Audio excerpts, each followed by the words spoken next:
Hi, Gemma. It's such a pleasure to have you as my podcast guest today. Hi, it's nice to meet you. Thanks for inviting me on. Yes, absolutely. It's such a pleasure to have you on this show, and I'm so excited to share with anyone your story and amazing projects. But before we dive in, I usually have a few warm up questions that I ask everyone. So let's start with if you can meet any artist from history, who would it be and why? Um, I love this question, and this is something I often think about, who would be the artists that, yeah, I would love to hear more from about their work. The artist that I've picked for this is Tessa Boffin. She is an amazing British artist, a photographer who is featured in my upcoming book, which is how I got to learn so much about her. But also, I saw a show of her work at Hales Gallery in New York, and she's also recently been featured in the Women in Revolt exhibition at Tate in London.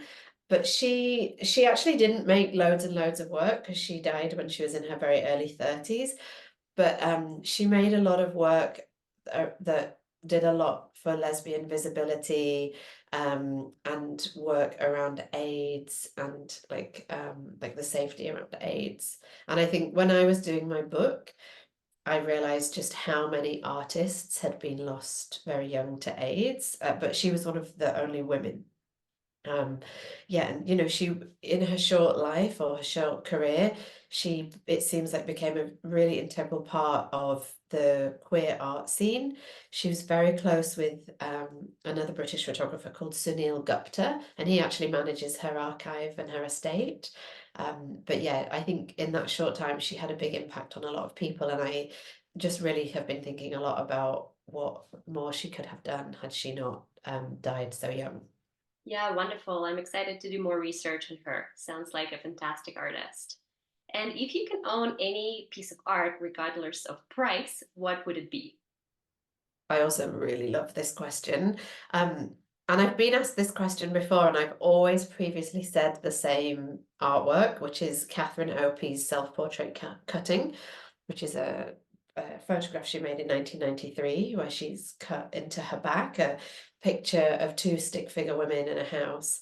And I recently did a show about that artwork at the Leslie Lohman Museum of Art in New York.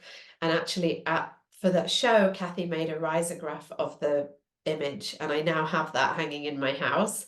So that's kind of the closest I can get to having the original 93 artwork. But yeah, I've always kind of given that answer, but I was thinking I should come up with a fresh answer since I've already done a whole show about that, and I kind of have a version of it in my house. And actually, I just got back from Venice yesterday. I was there for the Venice Biennale, and I saw an artwork that completely blew my mind, which is a huge painting by Frida Toranzo Jaeger. And it's like I think it's a 3 panel painting. She's done embroidery on it. It's huge. I don't know how big it is, like at least 10 meters wide, I want to say. Um, and it's so beautiful and amazing. And like, it's not realistic because it's not a domestic scale piece. It definitely would not fit in my house. It wouldn't fit in many houses. But if there was one artwork that I would like to look at every single day, that would be it right now because I can't stop thinking about it, having seen it in the Biennale. Sounds like a fantastic piece, and the scale of it is probably like you definitely want to see it in person. Yeah, exactly. It's definitely worth visiting. And actually, yeah, I mean, it's a good reason to go to Venice. The Biennale is on until October, I think. So lots of people will get to see the Biennale, and it's in the central exhibition in the Arsenale in Venice. But yeah, people should definitely go and see it if they can. Yeah, and on this topic, I know there are so many different places for you to see art beyond just gallery spaces. What is some unusual places that you've encountered that great art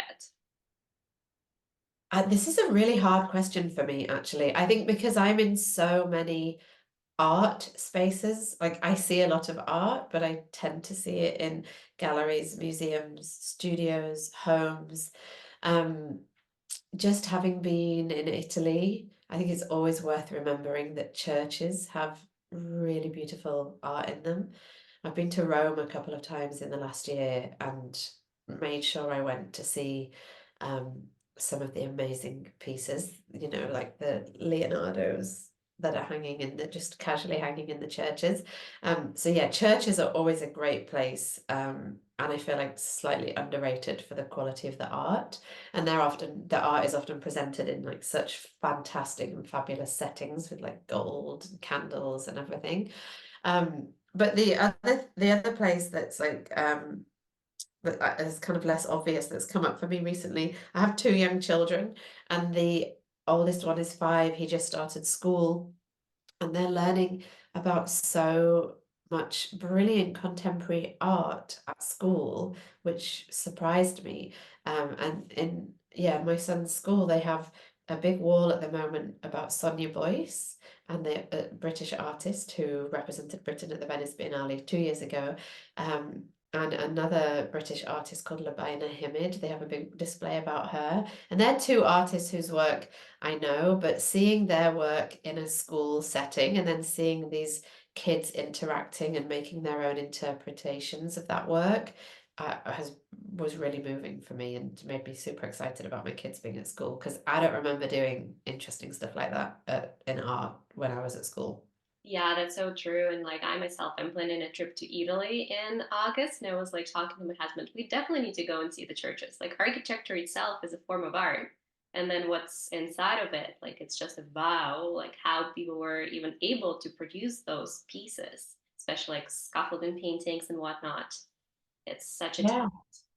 Oh, yeah, exactly. They're full of old master paintings that you would see in museums and you would pay money for and you would queue to go and see. But in the churches, you can just wander in and they're just right there. You might have to stick a euro in the box to light up the light so you can see it, but it's worth it. yes, absolutely. And in your opinion, what makes an artwork iconic or timeless? For me, I also love this question. And actually, this is something I thought about a lot when I was choosing work to include in my book. I think that art is really important or really successful as art when it captures a moment or an experience and it articulates it in one form or another in a way that captivates an audience and perhaps provokes consideration, questions, empathy, conversations. Yeah, I think for me, it's art that um, is perhaps able to communicate or articulate an experience of an individual or a community that is maybe not possible to communicate any other way, or you know, can shed light on a different perspective. Yeah, and I think that's the power of art. Yes, it's so beautifully said. And art is subjective too. Like the response to art, I think, is what is important too. Is the artist sometimes might give a meaning, whether it's a title or the full description, but the viewer is always the one who is accomplishing it. Yeah, exactly. It's a two-way experience. And once an artist has made their work and put it out into the world, they just don't know where it's going to go or how it might be interpreted or engaged with. And I think that's what's so exciting about art.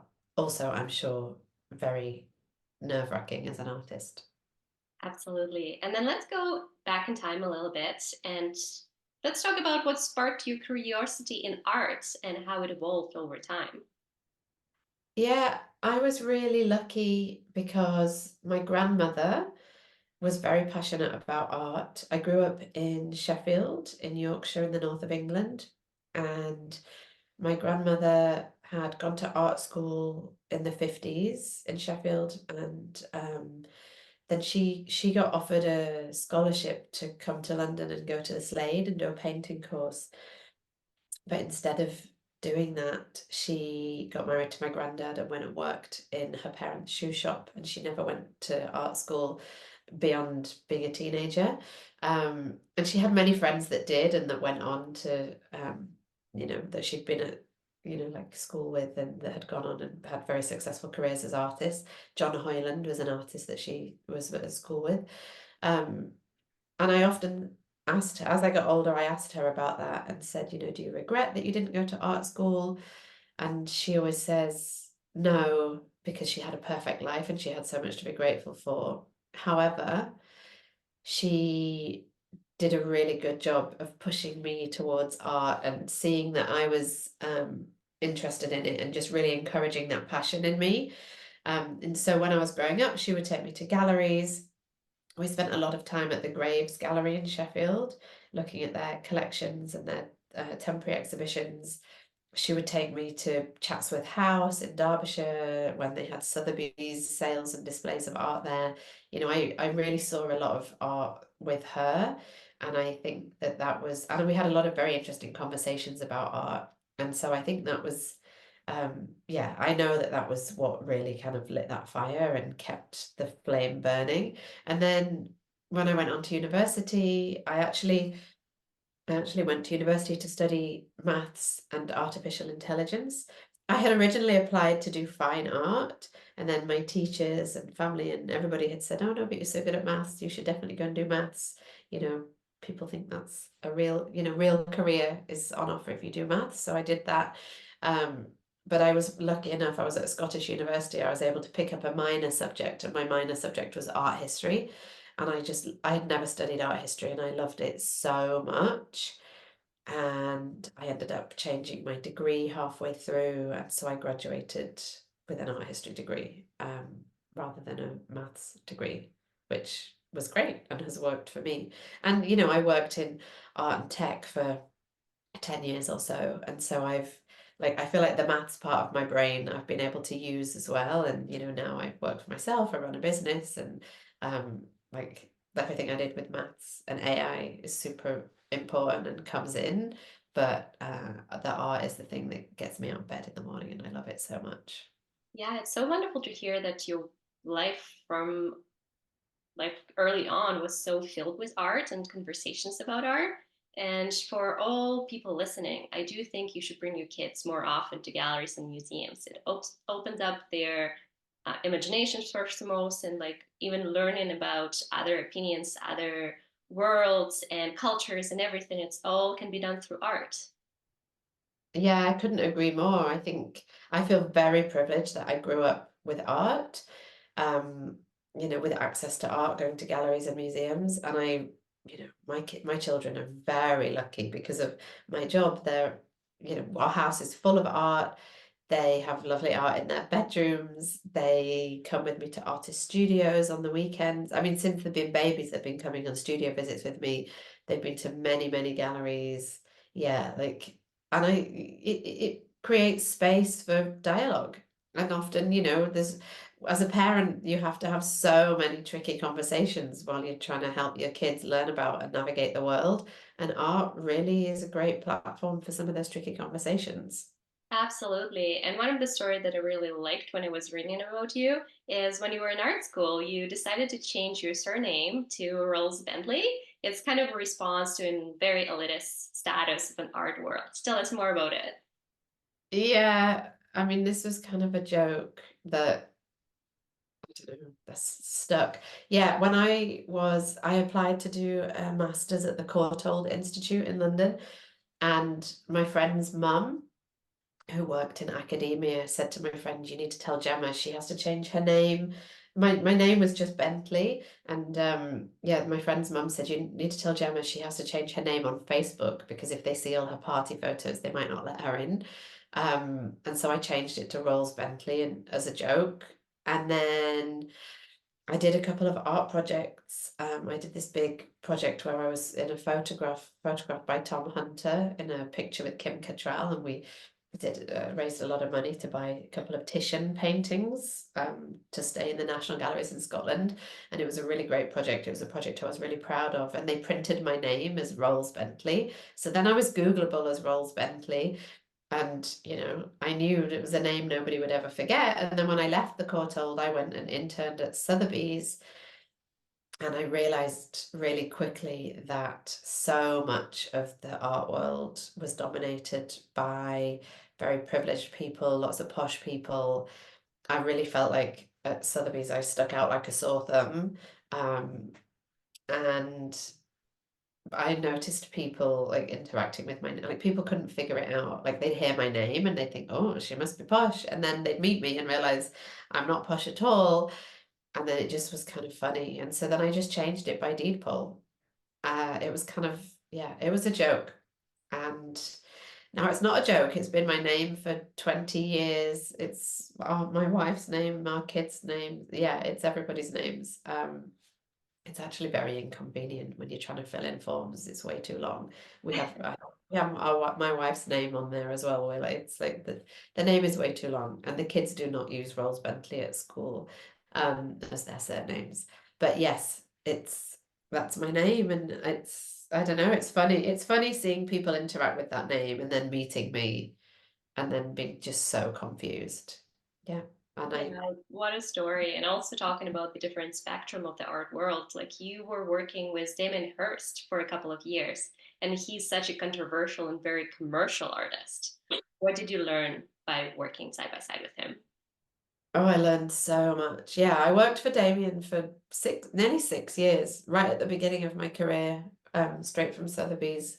I went to work for Damien, and that was great because Sotheby's offered me a job.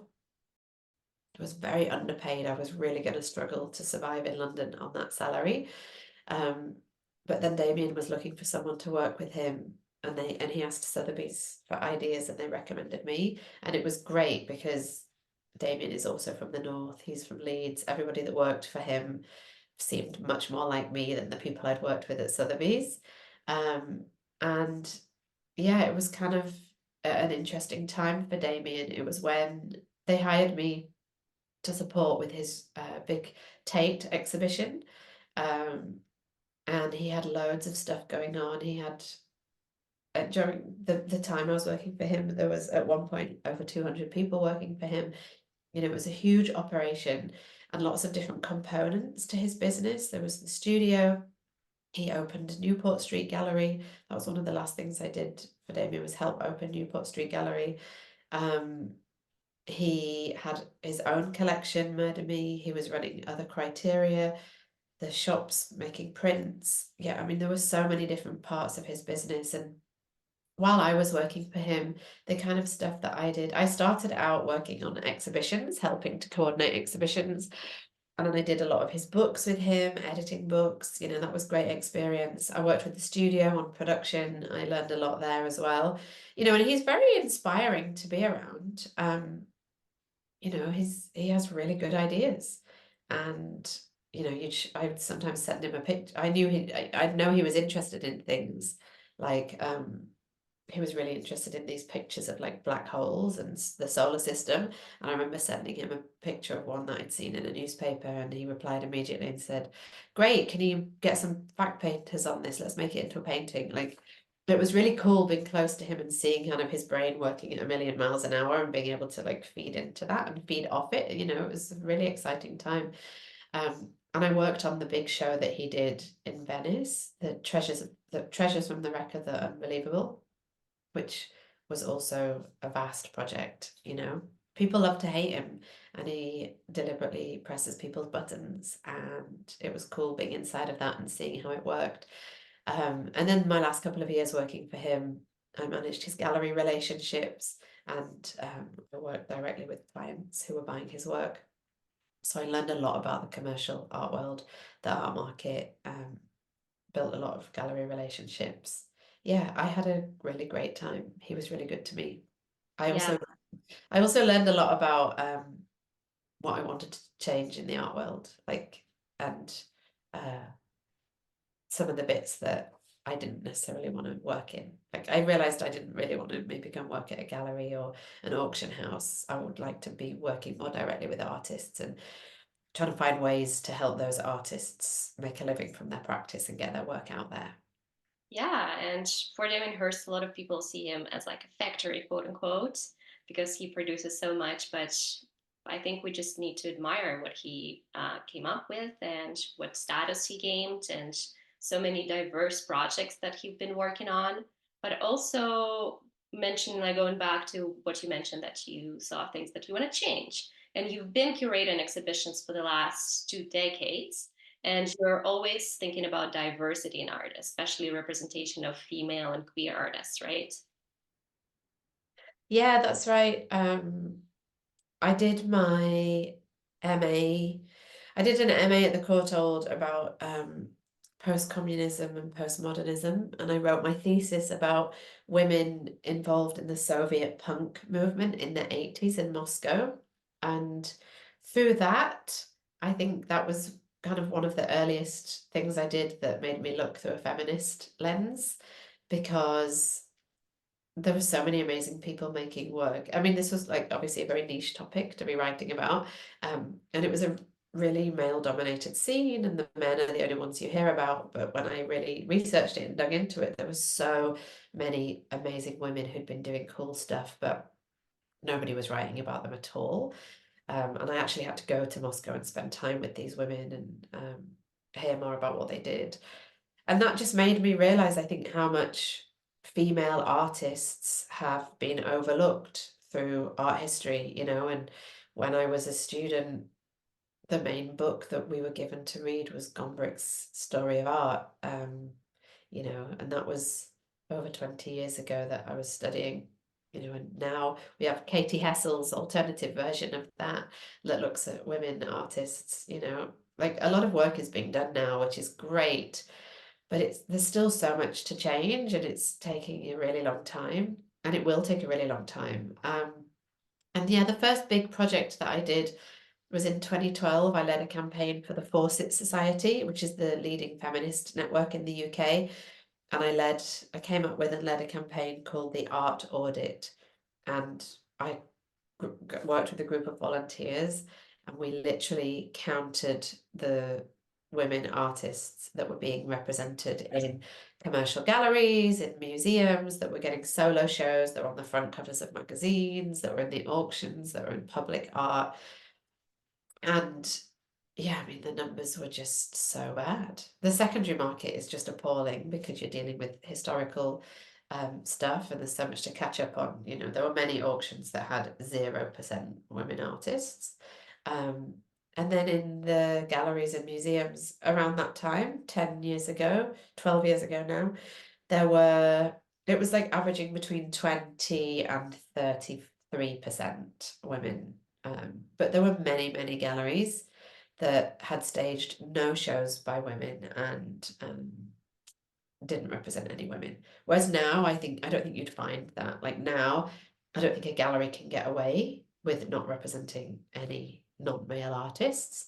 Um, yeah, and then kind of I always continue to champion female identifying artists. And then, you know, I'm a queer person. I've been an activist for 20 years. You know, I would always attend Dyke March and Pride and be at rallies and doing all kinds of different things. And yeah, the more I've worked on queer art as a curatorial focus topic, the more I've realized that actually I can do a lot in terms of my activism in my professional space.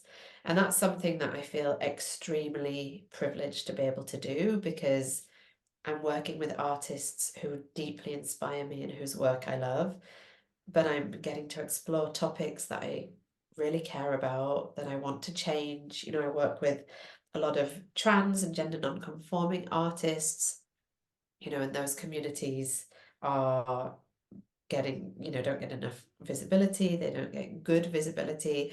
You know, it's unsafe to be trans in a lot of places, you know, even in more progressive places like the UK and North America. It's a really scary time for queer and trans people, particularly queer and trans people of colour. And so to get to be able to do shows and books and other projects and talks that shine a light on the work of artists who represent that experience feels like a real privilege, and it's something I'm very grateful that I get to do. It's so fascinating to hear the numbers when you did the research and the representation of female artists. I think I recently read a statement from Artsy on like the annual research they do in terms of like what artists are collected. And female artists I think still are in the 30% or so among like the whole market of collecting art especially secondary market for like the Sotheby's and all auction houses, it hasn't changed that much in the 10-year period when you've done your research and now. Yeah, I think in the primary world, it's definitely like in the primary market, it's changed much more. Mm-hmm. But when it comes to secondary, it's still very, very poor. There's just so much catching up to be done. Um, and that's thinking about female artists, queer artists, I think we definitely see much more focus on queer artists. For example, in Venice at the Biennale, there were so many amazing queer artists featured in the Biennale, lots of artists from my book. I think there were at least six artists from my book in the main exhibition in the Arsenale. There was also Jeffrey Gibson, a brilliant queer American artist who represented the US, had the American Pavilion. He's another artist in my book. Like the queer representation is there for sure. We still don't see enough trans and gender non-conforming artists operating at that level or being supported at that level, being given the opportunity to operate at that level. I work with a lot of trans artists who have said it's just kind of heartbreaking. I've heard like at least 3 or 4 artists in the last month say to me, yeah, I just don't think my gallery knows how to talk about my work or to support me as a trans artist. I hear that a lot. And it's really devastating because those artists are making really important work. And, like we spoke about at the beginning, like art is just such a powerful tool to create space for conversation. And we should be creating as much space as possible for queer and trans artists to talk about their experiences. So yeah, there is a lot of work to be done for sure. And I think one thing is like, we're definitely seeing momentum being built, which is great. But what I want to see is that kind of interest on this like shiny level actually trickling down to like in terms of supporting those artists to make a living and then like helping support wider communities through programming around projects and things. Yeah, there's definitely much to do on that side, but also you as a advocate of those themes and those artists. I really liked reading about the recent projects you did an exhibition for London Art Fair. Can you talk a little bit of like curating an exhibition for a fair, because it's kind of like a fine line between being too commercial but also bringing and vocalizing all the voices of the artists that you're working with? Yeah, it's a good question. It was a super interesting challenge for me as a curator. I had never done an art fair before. And the part of the London Art Fair that I curated is the platform section. And that tends to include more emerging artists and galleries. And the fair also every year does a museum partnership or an institutional partnership. And this year, their institutional partner was Charleston, which is a house museum on the south coast of England that was it was the home to the members of the Bloomsbury set, Duncan Grant, Vanessa and Clive Bell, and lots of artists spent time there, and they kind of lived in a little queertopia, lots of queer people living their best queer lives. And lots of contemporary artists have been inspired by Charleston. And I mean, lots of fashion designers have been inspired by Charleston. Like Charleston has really captivated the imagination, I think, of contemporary society. And so it was interesting to think about programming a contemporary response to Charleston, but then having to do it within the confines of an art fair. So, I could think of artists I wanted to program, but then I had to find galleries who would like to come to the fair, pay for a booth, bring the art. So yeah, there was kind of a lot to navigate, but with my curatorial work, I work in museums, I do books, I do everything that's kind of very traditionally curatorial, but I also engage with the market a lot. I work with galleries, I curate shows with galleries, I consult for galleries, I build art collections, I buy art for people. So I do engage with the market side of it as well. And so it was kind of bringing all of those pieces together and just approaching it strategically. And it was great. I think what we did was really strong. We had very positive press and reviews. We had record numbers of visitors. The response was overwhelmingly positive. And I think that we probably got some of these ideas and topics out to audiences that perhaps may not have considered them before. Um, and I did a couple of like strategic things. For example, I included some David Hockney works from the 60s because David Hockney is very much a London art fair artist. Like he's a staple of the fair. You would often see him on multiple gallery booths. But is anybody viewing him through a queer lens? Not necessarily.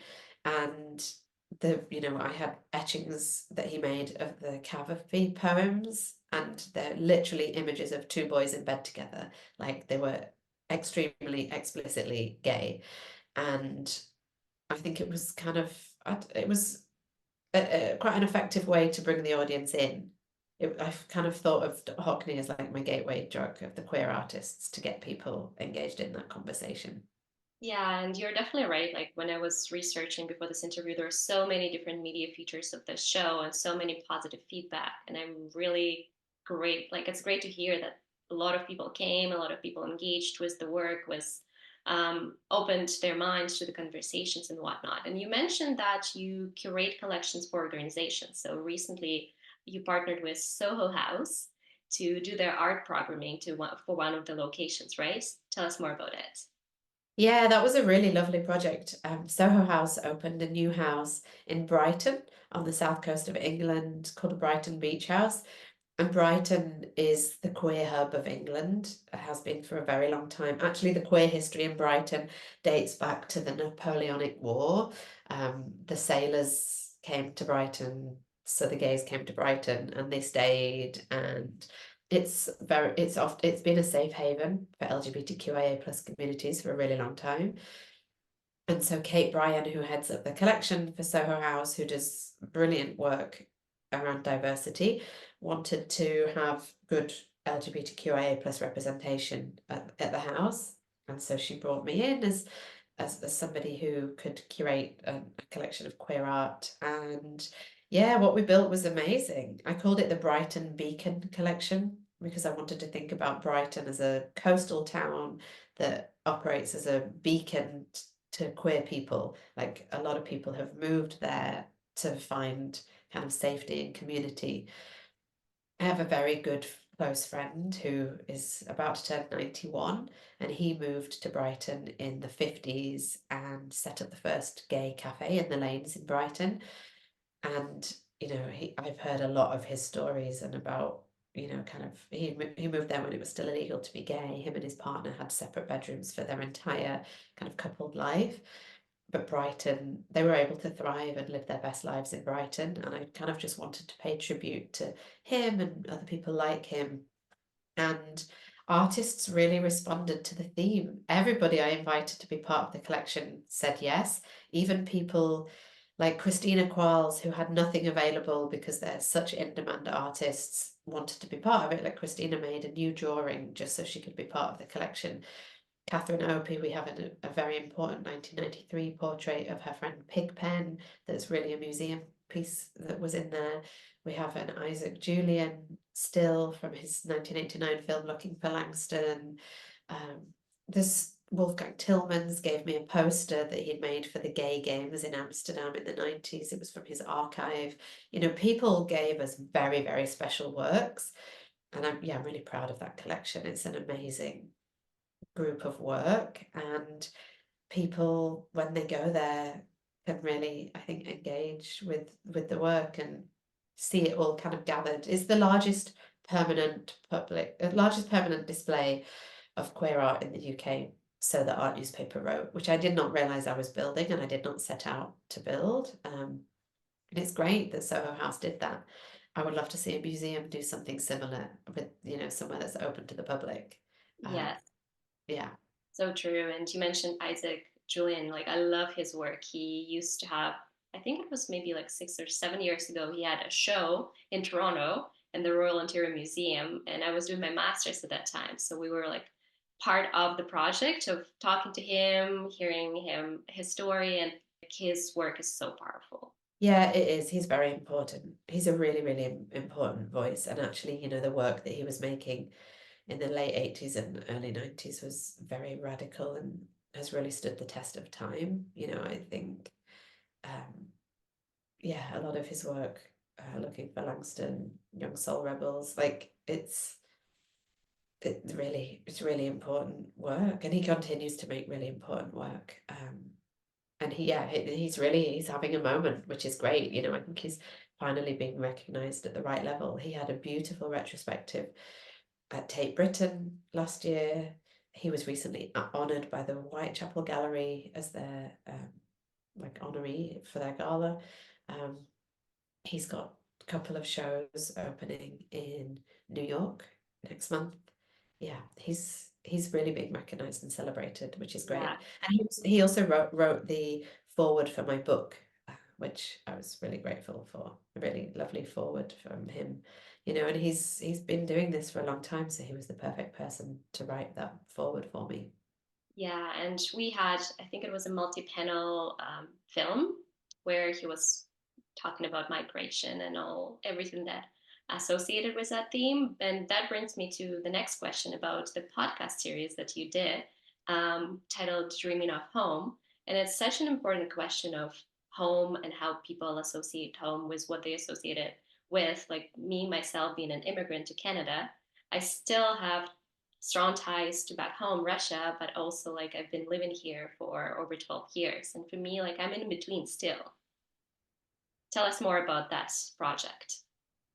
Yeah, so that's the show that I mentioned that was inspired by Catherine Opie's 1993 work, Self-Portrait Cutting.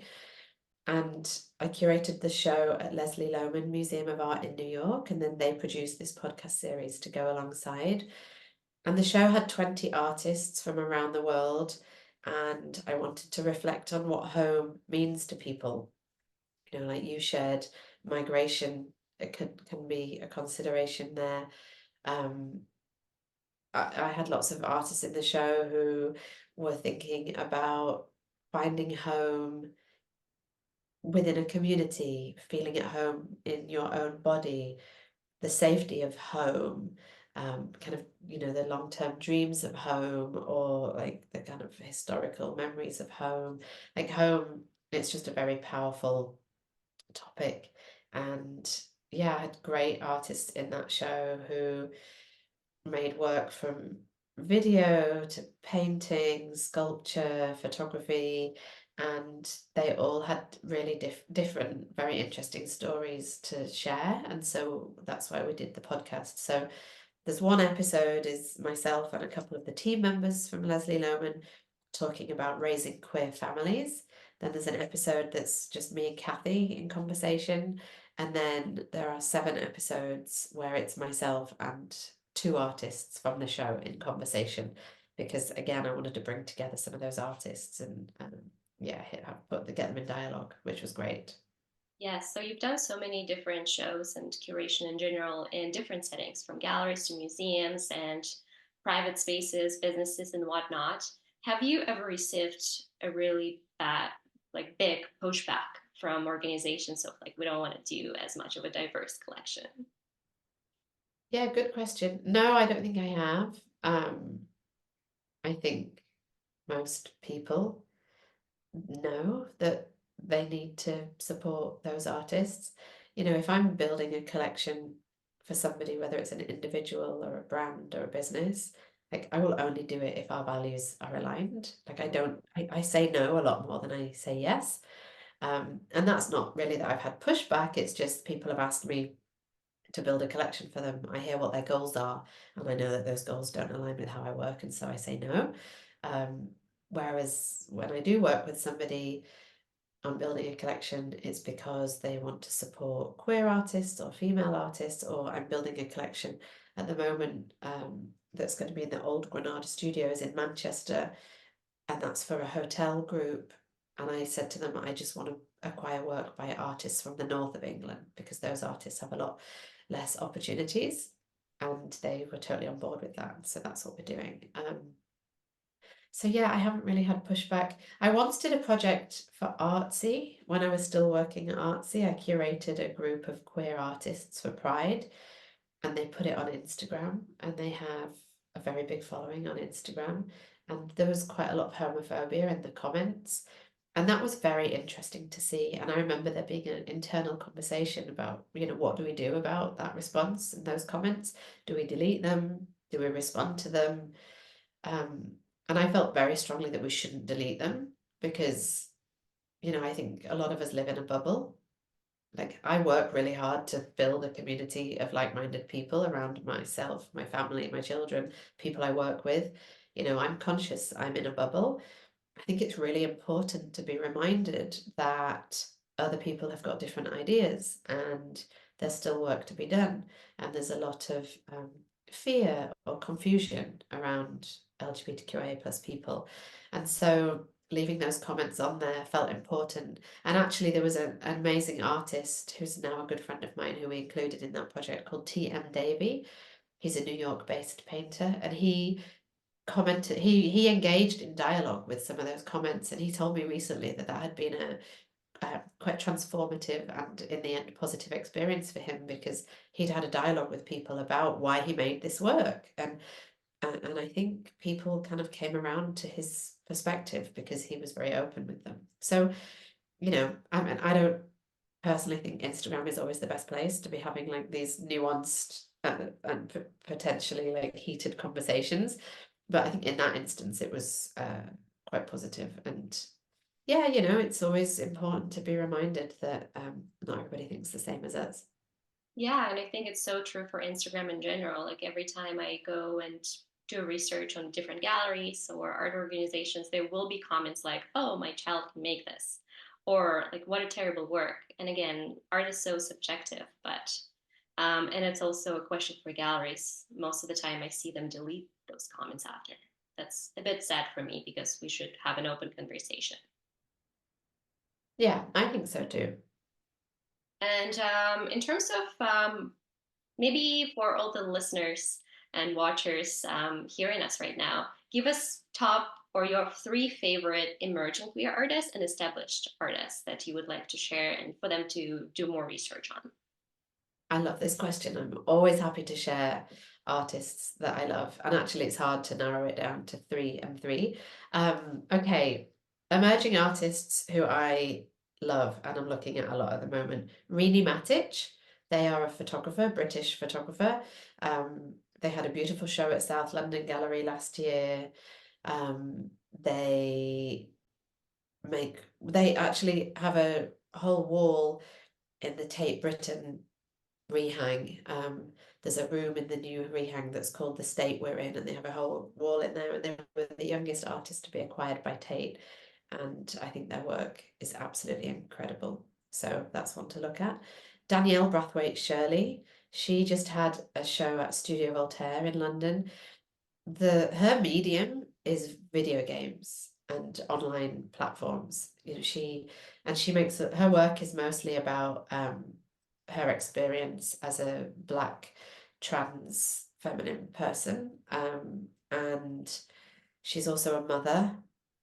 And I think we don't hear very much from trans mothers. We don't hear enough from Black trans women, and the work it's telling like really important stories, but also the work is just so cool. Like, to be working in video games, it feels like she really takes you on a journey. um, Both Rini and Danielle were in my show Dreaming of Home at Leslie Lohman Museum in New York, and people really loved their work. Neither of them had been shown much in the US, and Danielle's was an interactive video game. You could sit down and play the game, and people did that a lot. And then the final one I would say is Amber Wellman. She's a painter. She's Canadian. She works with Company Gallery in New York, and also has just recently announced that she's represented by Hauser and Wirth, and she's just amazing. She's a really great painter. She's like, I've never seen painting like hers before. It feels like kind of old masters, but it also feels super contemporary. And I have a painting of hers in my book that's called You Burn Me, that is inspired by Anne Carson's translations of Sappho's poetry. That's where the title comes from. And it's a beautiful painting. I saw it in real life in her studio. And actually, that's the other artwork I wish I could own. And then established artists, Joan E. Byron, who's sometimes known as Jeb. She's a photographer who made a book called Eye to Eye, Portraits of Lesbians. She made that book in the 70s, and she traveled all around the US to find people to pose for these photos, at a time when it was very difficult for women to be out. They would risk losing their children, being deported, losing their jobs. And the book is beautiful. And she's also in my book. And then for other established artists, I mean, I actually wrote down a bunch of names when I was thinking about this. There's lots of artists who a lot of us know, a lot of them are household names, but we don't necessarily look at them through a queer lens. And so I think it's great to look at these artists through a queer lens. I'm cheating, I'm adding an extra one. I wrote down 3. David Hockney, Kehinde Wiley, and Robert Indiana are all queer artists whose work is very much about the queer experience. And that's what I wrote about in my book for those 3 artists. And we see their work in museums, in books, but we're not necessarily hearing about their queerness. So yeah, those are 3 I would look at as well. Wonderful. For everyone listening, I would highly recommend do your research. It's such an amazing group of artists for you to look at and stay inspired, get admire their collection. And for all the curators listening, especially emerging ones, what advice would you like to give them in terms of the curation job of what they might be doing or supporting artists in general? Yeah, this is a lovely question. I think connecting with other curators is really important. Um, and building a community so that you can have discourse and share ideas. I teach, actually. I teach at the Royal College of Art. I teach at other places too. I teach at Goldsmiths, Glasgow School of Art, but Royal College of Art is the one I teach at most regularly. And I love teaching because I feel like I get just as much from it, if not more, than the students. I'm staying in touch with new ideas. I often get new reading ideas. It's a good way to workshop ideas, consolidate your thinking, have back and forth. So yeah, teaching I think is great. And then the kind of key thing I would say is just to spend as much time as you possibly can with artists in their studios. It's the best place in the world to be, and it's such a privilege to get to spend time in artist studios. And that's where you'll be inspired. That's where you'll hear amazing things, see amazing things. And then you can it's your job as a curator to think about how you take what you hear and see there out into the world and translate it or articulate it or frame it or contextualize it or make connections. Yeah, spend time in artist studios. Yes, that's such a great advice. And I do think looking at a lot of art is another thing for me was at the beginning of my career. Like I was going to galleries, fairs, just seeing what I like, what I don't like, what maybe I would like to do differently. And that's for yourself too. Like when you mentioned working with Damien, like you formed your vision of how you want to move forward and what contribution you want to make in the art world. Yeah, that's right. And I think that's a great point. Yeah, think about what you would want to do differently. Absolutely. There's still a lot of work to be done and a lot to change and room for new ideas. Um, and I think just be bold. I Like, and also one of the things I did in my early career, I knew I wanted to curate and I wanted to make exhibitions, but I was a nobody. I was literally a student. Nobody wanted to pay me to do shows. So I just made it up. I did an exhibition in an old estate agent's. I convinced the university to let me have the keys for a week. And I managed to get a grant of £100 from Edinburgh University. And I just spent that on wine for the opening so that people would turn up. I did all the install myself. I got some friends, called in some favors. Literally the production budget for that show was £100 on wine. And we had hundreds of people come through the show. I learned a lot. And I'm still close with some of those artists that were in that show. That was over 20 years ago. And yeah, I think, and I did shows in my house over the years. I think just kind of create opportunities for yourself. Yes, love that for sure. And talking about opportunities in general, share with us what are you working on? I know you will be traveling to New York soon to release your book. Yeah, that's right. I'm going to New York next week. My book comes out, well, my book comes out on the 9th of May in the UK, and it comes out on the 11th of June in the US. I can show it to you. I have there's one advanced copy, and I have this one advanced copy here. Sorry, you can hear my children screaming. They just came home from school. Yeah, this is the book. It's really beautiful. I'm really proud of it. It has this pink pages on the inside, which I love. So yeah, and the book is available to pre-order. You can buy it on Amazon, but you can also buy it from independent bookstores, which is where I'd like you to buy it from. And so this is kind of my big thing at the moment, and I'm doing a lot of events around the book.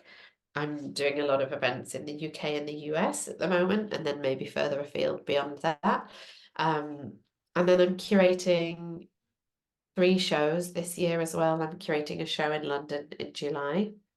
I'm co-curating the show with Elle Pennick, who is the founder of Guts Gallery, and that is for a platform called Queer Arts, KKWEER, Queer. That show will be in Soho in London. It opens on the 4th of July, and there's loads of great programming around that, and it's a group of about 20 artists, all of whom I love, emerging and established. And then I have a couple of gallery shows, one in Margate in the UK, at Carl Friedman Gallery, and one at UTA Artist Space in Los Angeles. And then I'm also working on a couple of institutional shows for 2025 and 2026. I'm building this collection in Manchester. I'm doing loads. I have a lot of exciting projects underway, and people can stay up to date with what I'm doing just on my Instagram. I have a website too. But yeah, my Instagram is where I post about my projects. And what's your Instagram handle? It's just my name, Gemma Rolls-Bentley, at Gemma Rolls-Bentley. Wonderful. Gemma, it's been such a pleasure speaking with you today, learning more about what you do, and hope I will meet you in person one day soon, or you will come to do a project in Canada. Yeah, thank you so much. It's been a lovely conversation. Thank you for your thoughtful questions. I really appreciate them.